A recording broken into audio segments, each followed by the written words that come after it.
Jūsų eminencija, Jūsų ekscelencija, arkivyskupo metropolitai, brangus kolegos. Savo enciklikoje Dilexit Nos popiežius Pranciškus sąmoningai įsitraukė į bažnyčios magisteriumo tradiciją ir ilgą pamaldumo į švenčiausią Jėzaus širdį istoriją. Kartu jis įveda ir naujus akcentus, ypač susijusius su antropologinė ir egzistencinė širdies reikšme. Pranciškui Kristaus meilė, trykštanti iš jo švenčiausiosios širdies, trokšta išsilieti žmonijai. Ši vizija plačiau išdėstyta 5 skyriuje Meilė dėl meilės, kuriame popiežius Pranciškus išplėtoja trigubą pamaldumo matmenį – bendruomeninį, socialinį ir misionieriškąjį. Mano pranešime bus nagrinėjamas šios teologinės naujovės, išryškinant specifinius popiežiaus Pranciškaus suformuluotus akcentus bei pagrindinį jo pabrėžtą susirūpinimą dėl to, ką jis laiko tikruoju pamaldumu Kristaus širdžiai. Pagrindinė 5 skyriaus tema – degantis Kristaus abipusės meilės troškimas. Kad tai iliustruotų, popiežius Pranciškus grįžta prie antrosios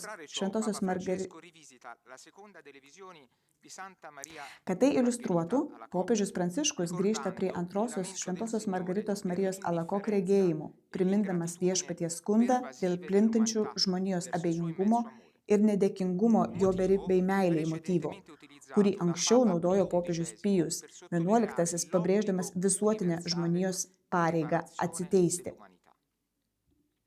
Pranciškus konkrečiai cituoja jaudinančius šventai Margaritai Marijai skirtus Kristaus žodžius. Aš trokštu, taip deginančiai trokštu būti žmonių mylimas, kad šis troškulys mane degina. Ir nerandu nė vieno, kuris stengtųsi jį numalšinti, kaip nors atsiliepdamas į mano meilę. Interpretuodamas šį dramatišką Kristaus šauksmą, trokštų, Pranciškus jį suvokia kaip tiesioginį, egzistencinį ir asmeninį kvietimą žmonijai atsakyti meilę. Tačiau šis prašymas kelia esminį klausimą – kaip turime atsiliepti į šią meilę? Ankstesni popiežių mokymai į šį klausimą daugiausiai atsakydavo per apibrėžtus pamaldumo veiksmus. Popiežius Leonas XIII enciklikoje Annum Sacrum pabrėžė asmeninius ir bendruomeninius paaukojimo aktus, pristatydamas Kristaus širdį, liepsnojančią ir vainikuotą kryžiumi, kaip galutinį vilties ženklą, į kurį turėtume sudėti visas savo viltis. Popiežius Pijus XI enciklikoje Miserentissimus Redemptor taip pat akcentavo būtinybę atsiteisti kaip būtinos meilės išraiškos, atkuriant pažeistą dieviškąją tvarką.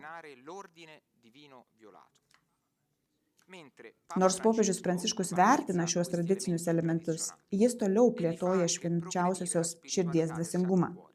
Jis pabrėžia, kad Kristus visų pirma trokšta autentiško ir spontaniško meilės atsako, natūraliai kylančio iš asmeninio artumo ir nuoširdaus emocinio įsitraukimo.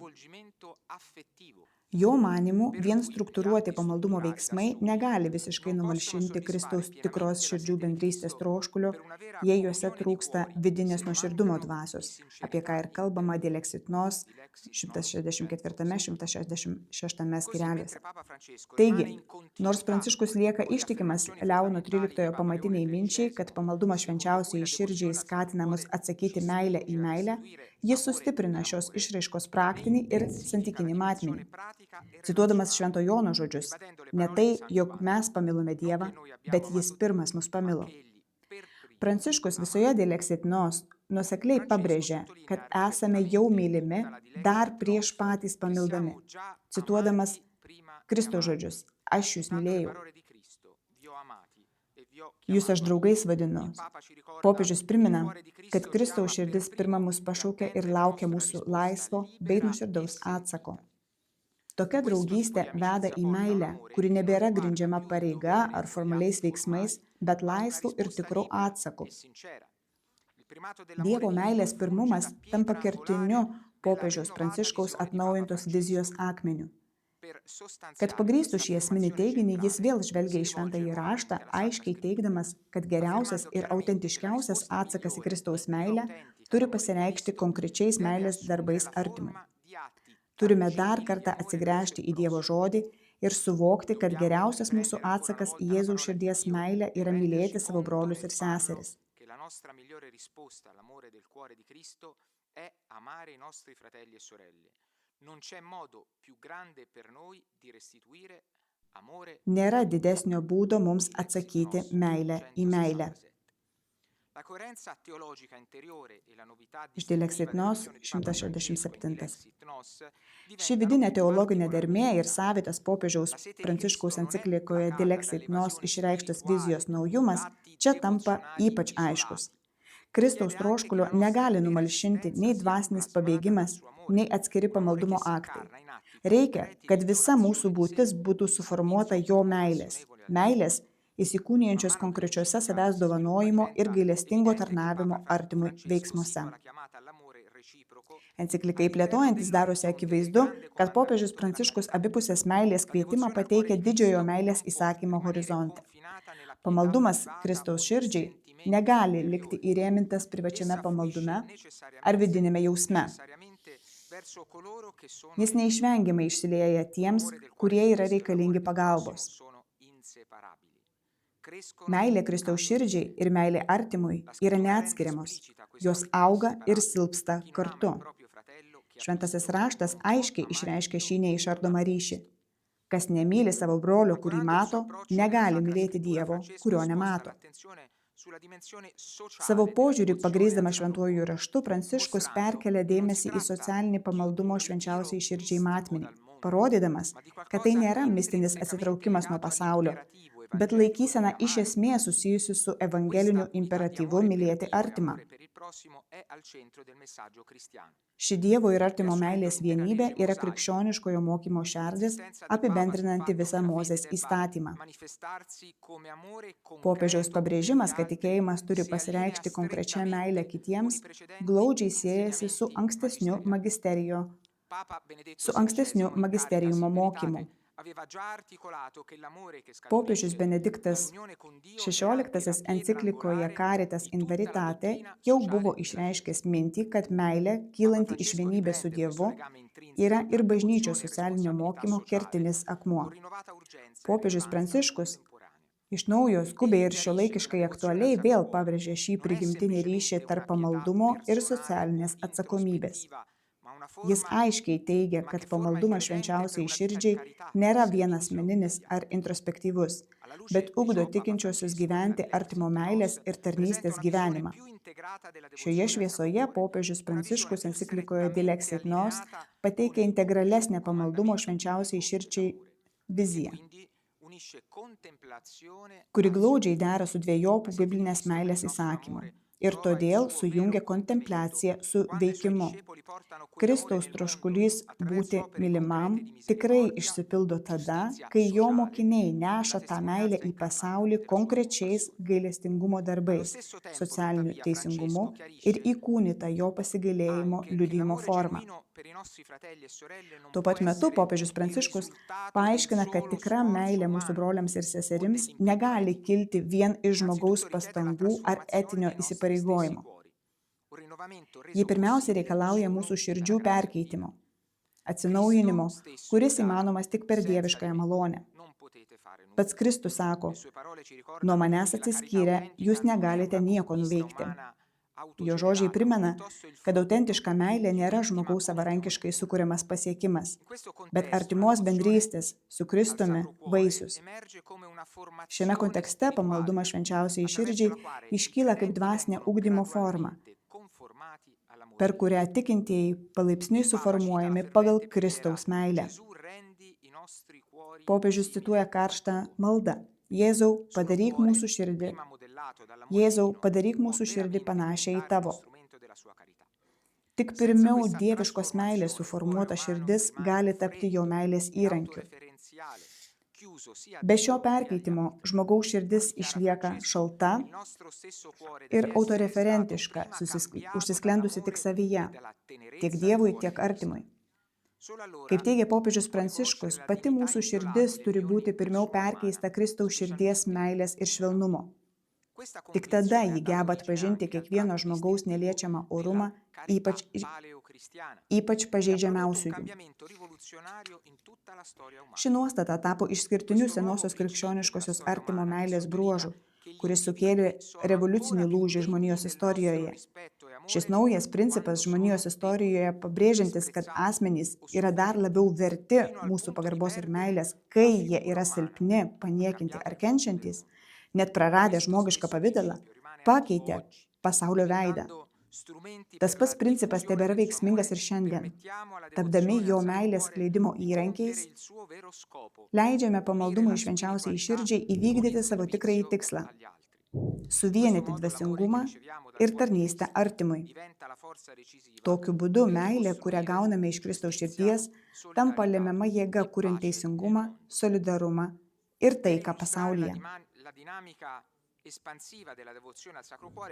Norėdamas parodyti švenčiausiosios Jėzaus širdies pamaldumo plėtotinę dinamiką, popiežius Pranciškus remiasi turtingų biblinės ir patristinės tradicijos vaizdiniu, ypač Kristaus širdimi kaip gyvojo vandens srovių versme. Tas, kuris geria iš Kristaus meilės, pats tampa meilės šaltiniu kitiems. Popiežius cituoja Origeną, kuris aprašo, kaip siela pripildyta dieviškos meilės gali talpinti ir išlieti šulinius versmes ir upes. Panašiai šventasis Tomas Akvinietis moko, kad kiekvieną kartą, kai žmogus skuba dalytis įvairiomis Dievo suteiktomis malonėmis, iš jo širdies plūsta gyvasis vanduo. Apibendrindamas šią gilią bažnyčios tradiciją, Pranciškus pateikia stebinančią sintezę. Mūsų vienybė su Kristumi nėra skirta tik numalšinti mūsų troškulį, bet ir padaryti mus gyvojo vandens šaltiniais kitiems. Taigi tikrasis pamaldumas švenčiausiai širdžiai niekada nėra statiškas ar uždaras. Jis būtinai išsilieja, paversdamas tikinčiusius aktyviais dieviškos meilės kanalais pasaulyje. Popiežius Pranciškus šią temą dar labiau išplėtoja ekleziologiniu požiūriu, primindamas, kad bažnyčia, kaip Kristaus mistinis kūnas gimęs iš pervertojo šono, atlieka unikalų vaidmenį perteiktami šią meilę. Remdamasis enciklika Haurietis Aquas, jis patvirtina, kad ant kryžiaus iš meilės klusnumo paaukotos aukos atnaša suteikia geriausią ir begalinį atlyginimą už žmonijos nuodėmes. Pranciškus išplečia šią mintį, aiškindamas, kad bažnyčia tęsia ir dalyja gausių Kristaus aukos vaisių veikimą istorijos eigoje. Kitaip tariant, bažnyčia laike ir erdvėje padaro regimą malonę ir meilę, srūvančias iš nukryžiuoto viešpaties širdies, užtikrindama, kad jo atpirkimo darbas liktų veiksmingas pasaulyje. Dievo patikėtos misijos bažnyčiai esmė yra ne tik priimti Kristaus atperkančią meilę, bet ir aktyviai ją perteikti, padarant veiksmingas ir vaisingas pasaulyje tas malones, kurios trykšta iš jo pervertojo šono. Tai nėra abstrakti teorija. Šventieji mums rodo, ką tai reiškia gyvenimą. Šventasis Bernardas kalba apie meilę, kuri išlaisvina širdį per Kristaus švelnumą. Šventasis Pranciškus Salezas mato Jėzaus širdį kaip ištvermingos meilės pavyzdį kasdienio gyvenimo išbandymuose. Šventajam Karoliui de Foucault Kristaus širdis tapo paslėpto gyvenimo simboliu, visiško atsidavimo paskutiniesiems ir labiausiai pamirštiesiems. O šventasis Vincentas Paulietis Kristaus širdyje atrado užuojauto šaltinį, kuris skatino jį tarnauti vargšams. Jų gyvenimai liudija bendrą įsitikinimą.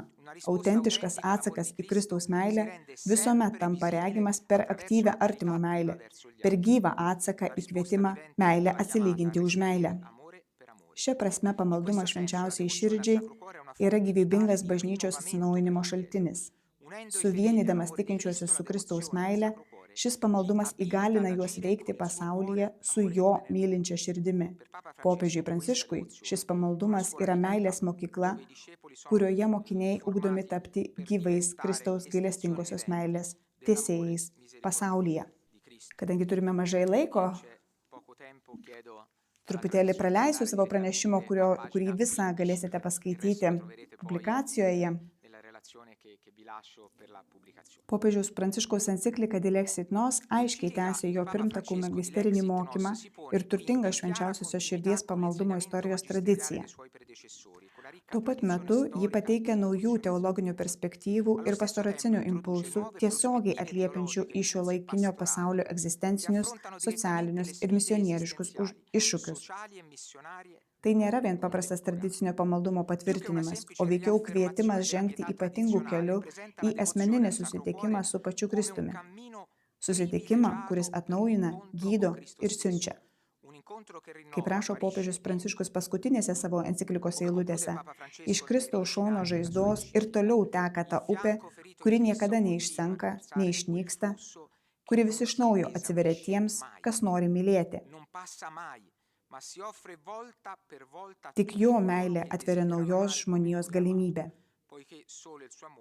Pačioje šerdyje popiežius Pranciškus pateikia pamaldumą švenčiausiai širdžiai kaip pačią Evangelijos esmę ir bažnyčios atsinaujinimo paradigmą.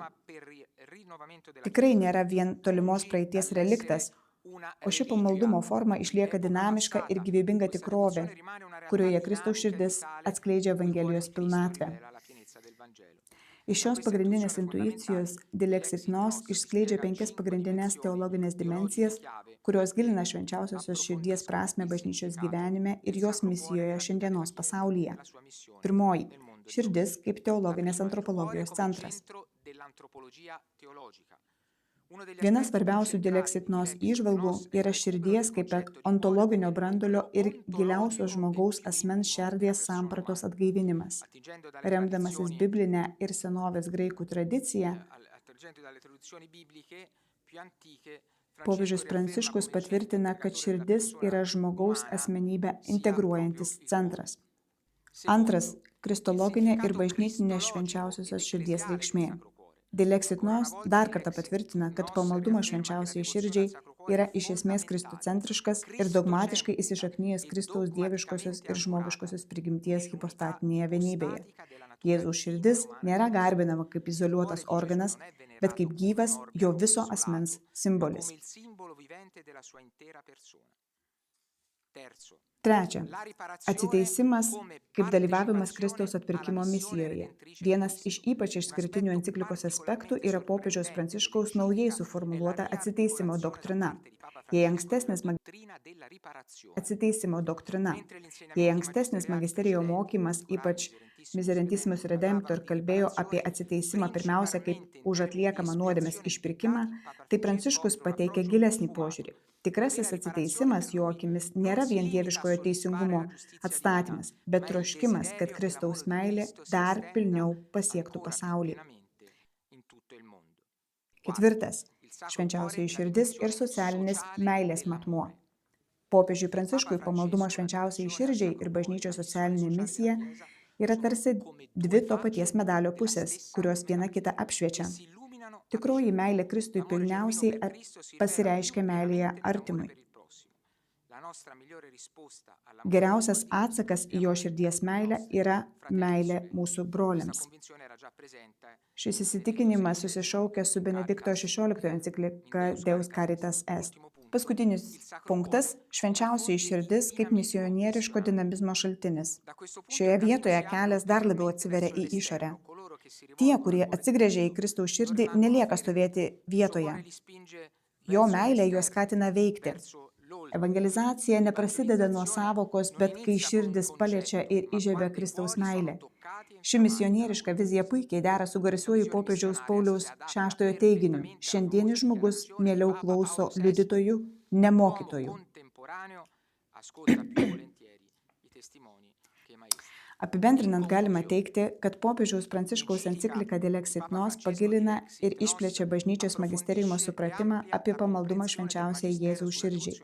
Jis jį iškelia peržengdamas individualios maldingumo praktikos ar kompensacinio požiūrio ribas.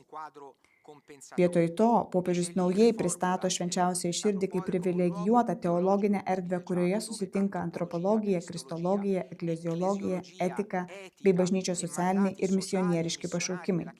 Visa tai susilieja Kristaus širdyje. Enciklikos centre slypi vientisa duplex caritatis preceptum – samprata, neatskiriama meilės Dievui ir artimui vienybė. Tai tampa vienijančių motyvų visame popiežiaus Pranciškaus pontifikate, giliai suskambančių su teologinė vizija išreikšta jo socialinėse enciklikose Fratelli Tutti ir Laudato Si. Galiausiai Delexit Nos patvirtina, kad pamaldumas švenčiausiai širdžiai yra pagrindinė ir privilegijuota priemonė bažnytiniam, visuomenės ir misijų atnaujinimui, o ne vien periferinė ar sentimentali dvasinė praktika. Dabar, labiau nei bet kada, bažnyčia yra raginama iš naujo atrasti dieviškosios meilės ugnį, vienintelę jėgą, galinčią išgydyti susiskaldžiusi ir sužeistą pasaulį. Ačiū. Grazie.